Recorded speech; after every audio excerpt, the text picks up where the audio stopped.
Obviously, you're already familiar with this program. The players are already familiar with you. But when you're taking over, how valuable is a trip like that for you from a head coaching standpoint? Well, for a first-time head coach, it was invaluable in terms of being able to coach the game, being able to be the one in the huddles, talking to the team and transitioning, play to play. Running practices was a great experience. Also, I think it was a great experience getting to know our newcomers, seeing what kind of roles they can, and I think all newcomers, their heads are spinning a little bit at the start of practice. Typically that happens right now.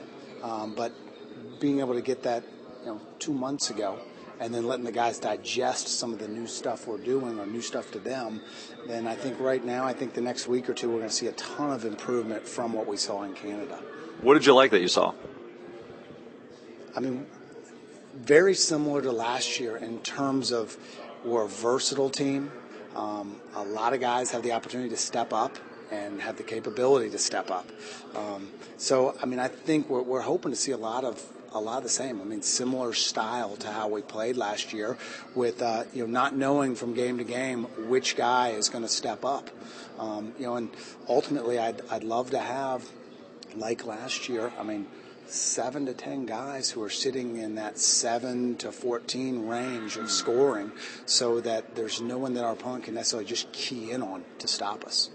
On that note, last year, this program's trying to replace Frank. This year, you're trying to replace Lewis.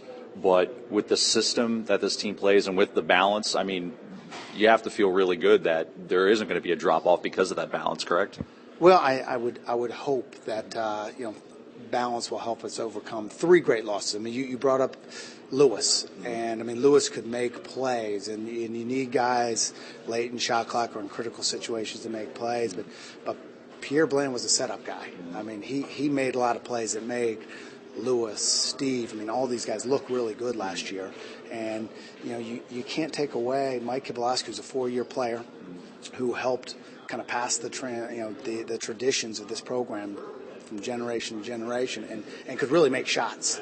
He really stretched the defense. So it's 3 great losses on that. But I do hope that the versatility and the experience we are return is going to help us overcome that. With the loss of Pierre, how much are you looking for Mo and Ike to take on a greater role this season? Well, controlling the team, it's going to be, we have high expectations for him, and it's a big role. You're talking about a guy who's playing professionally in Germany right now. He's a pro. The media picked him all league last year, so it's a big role, and so we have high expectations for him. And then we have Michael Calder, who's a third in there, that's a newcomer, and getting him some play in Canada was great. Had one exceptional game against McMaster where he kind of took over the game, and so we know he has it in him to do it at the next level. This was the surprise team last year in the conference. Now you guys are going to enter the season as one of the favorites.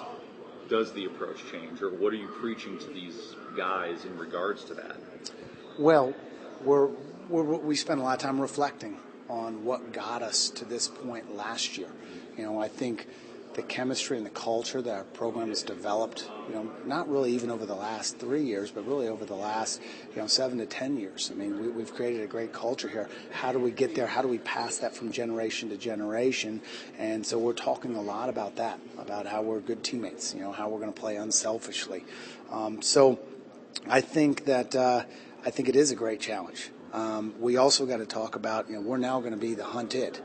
And we're going to get everybody's best, going from, the Illinois and the Daytons and the Bradleys to the guys in our league. So it's going to be a great challenge, and our guys got to get better every day.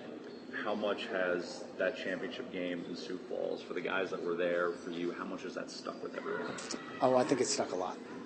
I noticed it when we're on our trip in the CIT. We're on a bus that TVs were watching them play in the tournament. And our guys, you think, okay, maybe they're going to cheer for them because it's our league. And, coaches were supporting the league and doing some of that. But our guys are upset. They feel like that should have been them. And so I think there's an edge about us, which I'm glad that our team has not. They felt some accomplishment from last year, as they should, but there's still an edge about them that they didn't get the ultimate prize, which was their ultimate goal. So they're hungry, hopefully.